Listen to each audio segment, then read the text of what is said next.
Écoutez, il y a quelque chose, si ça se met en place, qui sera catastrophique pour l'Europe et pour la France. C'est cette idée complètement folle de faire des eurobonds. Ça revient ni plus ni moins qu'à mutualiser les dettes.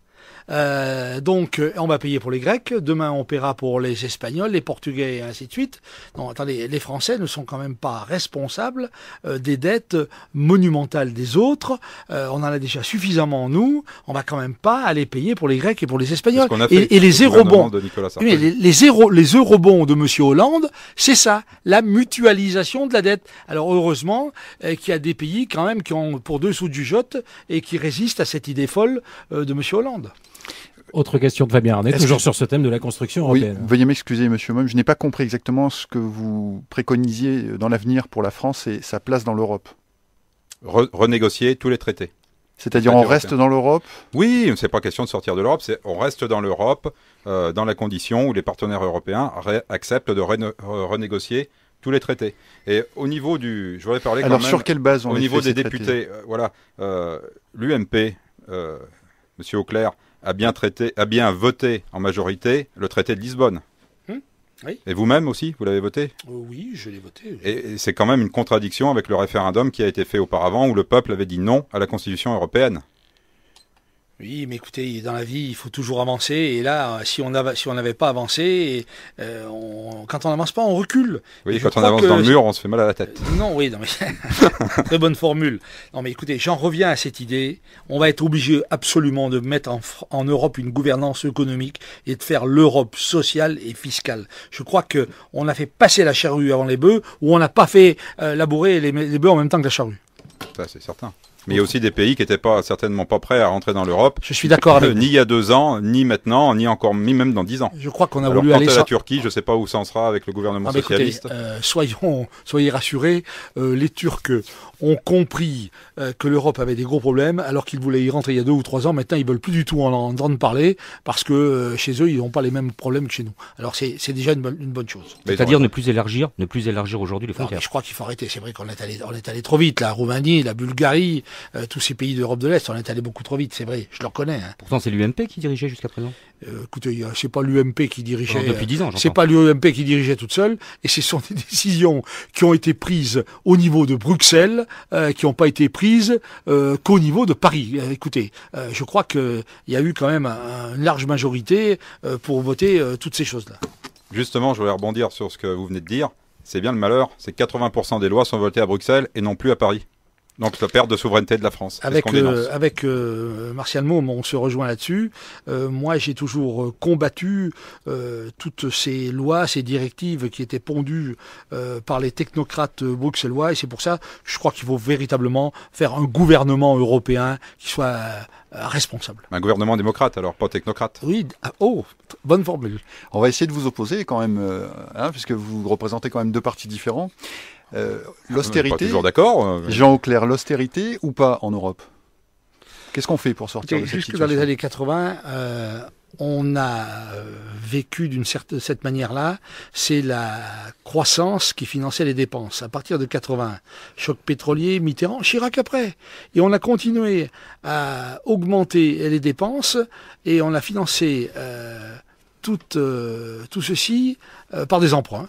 Eh bien aujourd'hui, ça nous pète à la tête. C'est ni plus ni moins que les foyers qui sont en surendettement. Ils ont fait des crédits à la consommation et aujourd'hui, ils ne peuvent plus rembourser.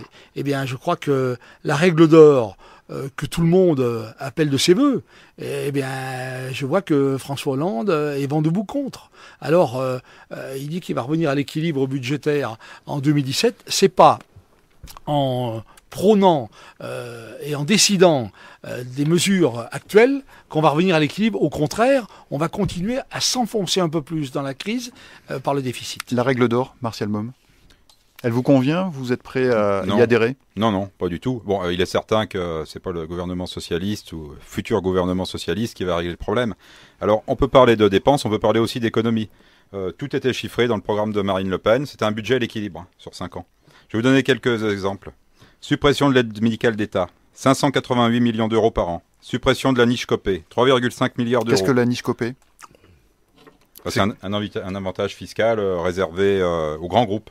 Et nous, on privilégiera toujours les PME, les PMI, ceux qui font vraiment travailler les Français, et non pas les grands groupes qui délocalisent. Hein, quand on téléphone à son opérateur téléphonique, que ce soit, enfin, je ne vais pas citer de marque, on n'a pratiquement jamais de Français au bout du fil.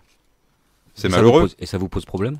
Eh ben oui, ça me pose un problème puisque c'est des emplois qui sont enlevés en France, et c'est certainement des étrangers qui sont exploités par ces grands groupes en plus. Sur la liste que vous vouliez, oui, j'en ai d'autres. Sur votre thème de la construction européenne, parce qu'on sent que vous avez bien bossé le sujet. Alors on va continuer.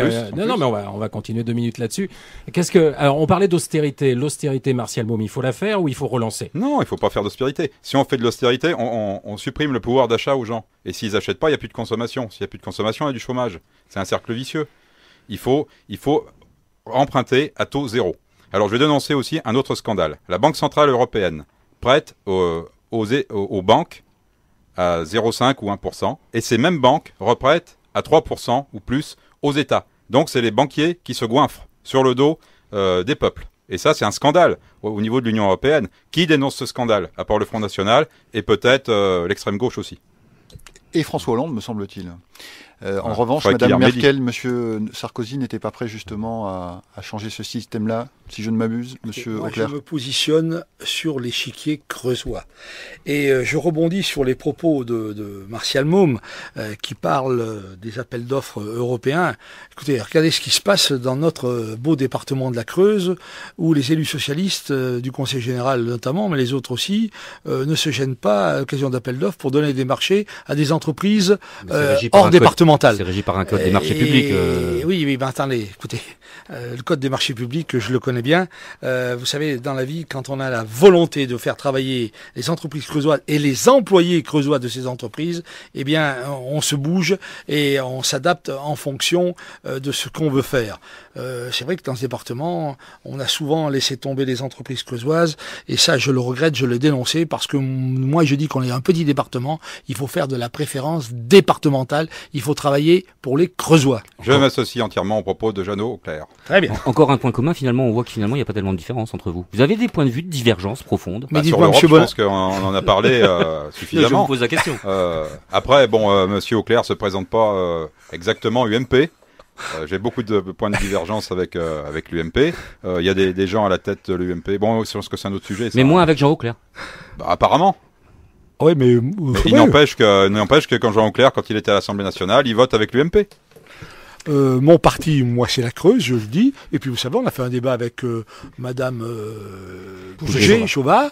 Eh bien, je crois que sur certains points, ça a été net, on avait beaucoup de convergences. Alors, vous voyez, c'est pas toujours la guerre entre tous les candidats. Un Je vais dernier mot, rebondir Martial là-dessus. Môme, Je n'ai pas débattu avec Marie-Hélène Pouget-Chauvat. J'ai écouté votre débat, et sur beaucoup de points, je suis également d'accord avec elle. Et c'est quelqu'un, par rapport à l'image de Mélenchon, qui est complètement différente. C'est une femme très sympathique, très charmante. Et je m'attendais à l'extrême gauche qui allait nous crucifier, mais ça a été quand même une bonne surprise dans cette campagne. À la prochaine législative, on aura peut-être des groupements de candidats, on ne sait pas, avant le premier tour. 18h23 minutes et 40 secondes sur l'antenne de France Bleu Creuse. Un petit peu en retard, on aborde le 3e et dernier thème ce soir, choisi par Jean Auclair, la circonscription unique en Creuse. Première question posée par Fabien Arnay. Est-ce que vous avez une entrée en matière sur ce sujet, Jean Auclair, à laquelle on ne pourrait pas couper, quelle que soit la question? Écoutez, le Conseil constitutionnel avait validé à plusieurs reprises le système par tranche d'habitants. Bon, la loi Marlex, que j'ai votée dans sa première mouture, comportait 2 thèmes. D'abord, permettre aux Français qui travaillent à l'étranger de voter pour les élections législatives, alors qu'ils votaient jusqu'à présent que pour les élections présidentielles. Bon, ceci est corrigé, et je trouve stupéfiant le comportement de M. Vernier, qui lui est contre le fait que les Français qui votent à l'étranger, c'est pas normal pour lui, mais en revanche, il veut donner le droit de vote aux étrangers qui résident en France. Alors, il dit, mais ces gens-là avaient qu'à s'inscrire, les Français, s'inscrire sur les listes électorales. Mais écoutez, c'était avoir une méconnaissance de la part d'un maire monumentale. On sait très bien que dans toutes les communes, il y a une commission de révision des listes électorales chargée de radier les gens qui n'habitent pas dans la commune ou les gens qui ne paient pas d'impôts. Donc, la création de ces 11 postes de députés est tout à fait légitime. Alors, cette loi avait aussi pour effet de corriger la représentativité parlementaire par rapport au nombre d'habitants par département. Mais il était bien inscrit dans la loi, et ça j'ai les textes, et tout le monde peut le vérifier en allant sur Internet, il va y avoir toujours au minimum 2 députés par département. J'ai voté la loi, lui il n'a pas voté, il a fait plus fort, il a saisi le Conseil constitutionnel avec ses collègues du groupe socialiste, et le Conseil constitutionnel, naturellement, grâce à l'action de M. Vernier, a invalidé cette loi. Alors la deuxième mouture, je ne l'ai pas votée. Alors quand on dit oui, mais moi je suis le député des Creusois et je veux m'occuper des Creusois, il a commencé par m'éliminer, parce que les socialistes depuis 1988 ont jamais pu m'avoir dans le pré, et là aujourd'hui ils essaient de m'avoir sur le tapis vert. On va donner la parole à Martial Môme, parce qu'il était très en retard au niveau du temps de parole sur ce thème de la circonscription unique. Ça vous motive? Qu'en pensez-vous? Oui, alors je voudrais faire une petite remarque. J'ai débattu avec M. Vernier. Il s'attaquait à Jean Auclair, alors que j'étais en face de lui. Et là, Jean Auclair s'attaque à Vernier, alors que je suis en face de lui. Donc, je suis ni l'un ni l'autre. Et vous avez un point de vue sur la question. Et j'ai un point de vue qui, alors là, pour le coup, va être un peu plus proche de M. Vernier que de M. Auclair. Concernant ces députés des Français de l'étranger, peut-être qu'il était nécessaire d'en avoir quelques-uns, mais 11, à mon avis, c'est beaucoup. C'est beaucoup trop. Par tranche d'habitants, 2 400 000. Hein. Et oui, mais c'est pas des gens qui vivent en France. Oui, donc, mais ils travaillent à l'étranger. Oui. Voilà. Moi, je suis cohérent aussi. Bon, M. Vernier est sûrement incohérent, comme vous avez dit. Il est pour le droit de vote des étrangers et contre le droit de vote des Français à l'étranger. Moi, à la limite, chacun chez soi. Je serais plutôt favorable contre le droit de vote des étrangers. Et puis bon, si les Français qui sont à l'étranger ne peuvent pas voter autant que s'ils étaient en France, c'est pas très grave non plus. Il vaut mieux qu'on soit représenté, que chaque département soit représenté. Donc, c'est tout à fait aberrant d'avoir plus qu'un seul député en Creuse, parce qu'il n'y a pas que le nombre d'habitants, il y a aussi la superficie. Croyez-moi, là j'étais aussi en retard parce que j'ai distribué des tracts à des militants, des affiches à coller. On n'a plus qu'une semaine pour tout faire. La Creuse est grande et quand on fait tout soi-même, quand on est candidat unique, c'est dur. 5600 km². Ouais. Alors justement. Et ce sera la dernière question. Jean Auclair, comme député, vous mettez souvent en avant votre bilan en disant que vous avez ramené plusieurs millions d'euros à la Creuse, de façon économique, par différents biais. Est-ce qu'aujourd'hui, un seul député pour la Creuse, ça signifie pour les Creusois concrètement quoi? En quoi ça va impacter la vie des Creusois? Réponse courte, Jean. Écoutez, moi je ne suis pas frappé par le cumul des mandats. Je suis député depuis 19 ans. Je sais ce que les Creusois attendent d'un député. Je suis fort, je suis courageux, j'ai le niaque, j'ai la volonté, j'ai la passion et je suis prêt à assumer à 200% ce rôle, d'autant plus que j'ai une suppléante qui est une fille exceptionnelle, qui est prête à me seconder d'une manière très très efficace. Ça répond à la question. Martial Môme, est-ce que c'est humainement possible de gérer toute la Creuse en une seule circonscription? Je sais pas. Le rôle du député, c'est plus de voter les lois à l'Assemblée nationale, c'est ma conception. J'ai aussi envie d'être député, j'ai envie de représenter la Creuse, j'ai envie de me battre pour la France et pour la Creuse. Et on parle de la suppléante. J'ai quelque chose à dire d'important sur le canton de Boussac, parce j'en profite, il y a des rumeurs qui circulent, comme quoi ma suppléante habiterait la Vaufranche. Madame Chantal Dupré, qui est ma suppléante, n'habite pas la Vaufranche, elle habite Saint-Pierre-le-Beau. C'est une homonyme. Voilà, je tenais à préciser ça, parce qu'il y a beaucoup de bruits qui circulent, qui sont infondés. Dernière question sur votre campagne, Martial Môme, puisque vous avez toujours un petit peu de retard. Il y a 260 communes en Creuse. Vous en aurez visité combien avant dimanche? Moi-même, je sais pas, je tiens pas les comptes. Je cours un peu partout, je délague un peu. Voilà, j'ai fait sur tous les marchés pour être au contact de le plus de population possible. Je serai normalement vendredi matin à Felletin.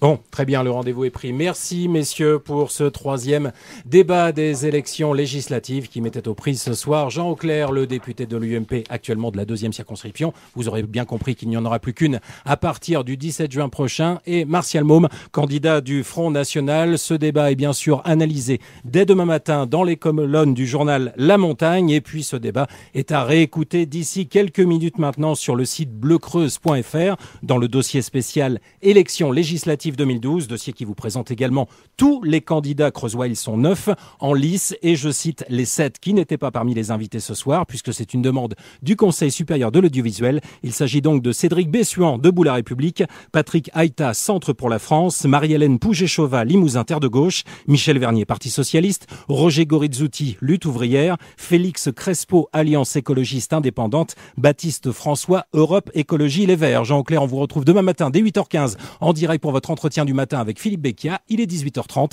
Les informations, c'est avec Frédéric Dorel.